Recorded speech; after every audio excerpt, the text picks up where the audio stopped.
Olá, me chamo Nicole Marques e junto com o João Vitor Piraciaba e o Jonathan Mota, vamos apresentar esse podcast sobre o texto Por que Saberes Indígenas no século XXI?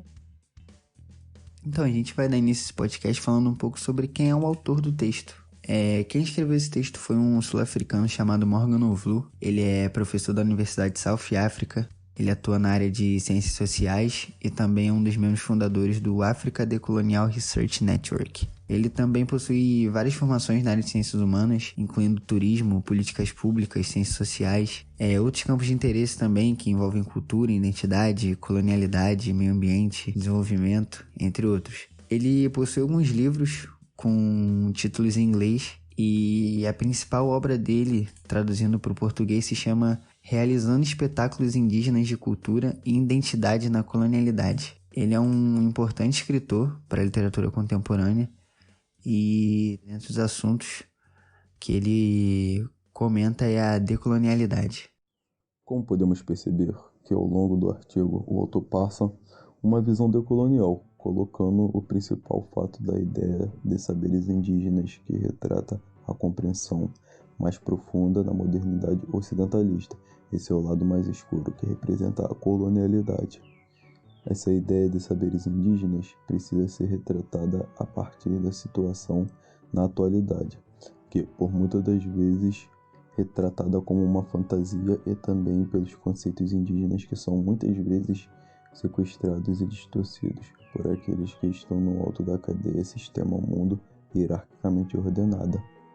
Assim como argumento central, ele desenvolve uma visão ocidentalista e enganosa, tida como universal, devendo abrir espaço para que essas visões indígenas ocupem lugar igual na determinação da direção do mundo.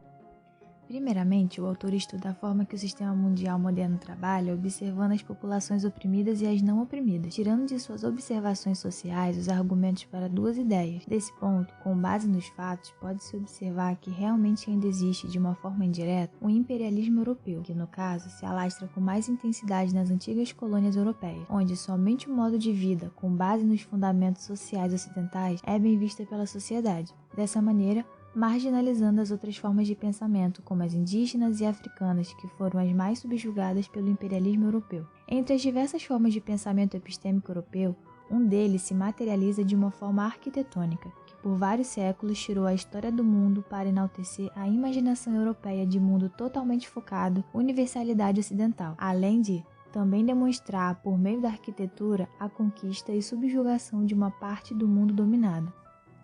E é com esse pensamento egocêntrico que começaram a intitular certos povos como, entre aspas, sem alma. Esse tipo de fala resultou em vários atos de extrema desumanidade. A gente pode citar aqui a escravidão, o imperialismo, o colonialismo, o próprio apartheid na África do Sul, que deixaram e deixam marcas na sociedade até hoje, de forma que o sujeito não ocidental, em suas experiências sociais, políticas, econômicas, sexuais, psicológicas, sejam marginalizadas, uma vez que se encontram na parte inferior do sistema mundial, que é organizado de forma hierárquica.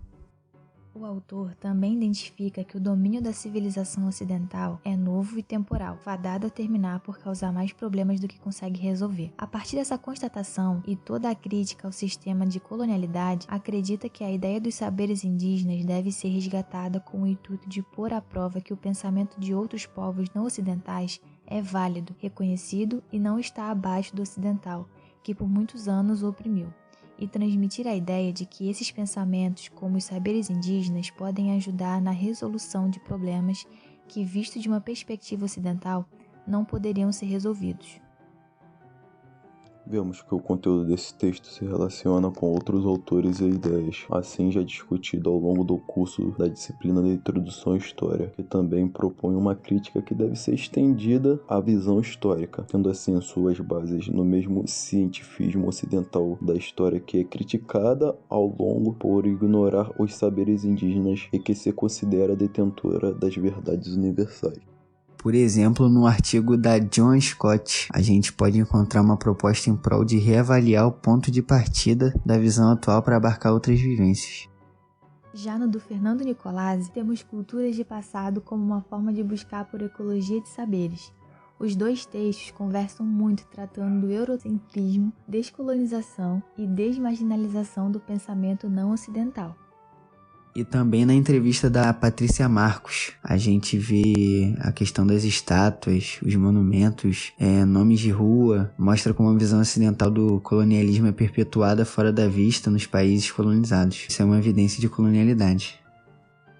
A autora Chimamanda fala sobre como se identificar com as histórias que são contadas pelo ponto de vista do colonizado e não do colonizador, isto como uma forma de definir a colonialidade. Ela também mostra como a história contada pelo Ocidente é unilateral, tida como universal e que rebaixa o não ocidental em uma posição desumana. O autor Ayrton Krenak faz uma citação importante que conversa com a temática proposta pelo professor sul-americano.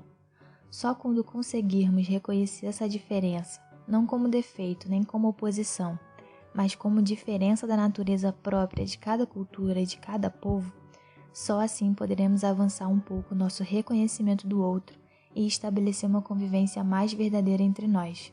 Krenak, 1999. Dessa forma, o texto de Krenak dialoga com o conceito de ecologia de saberes do texto de Novlu.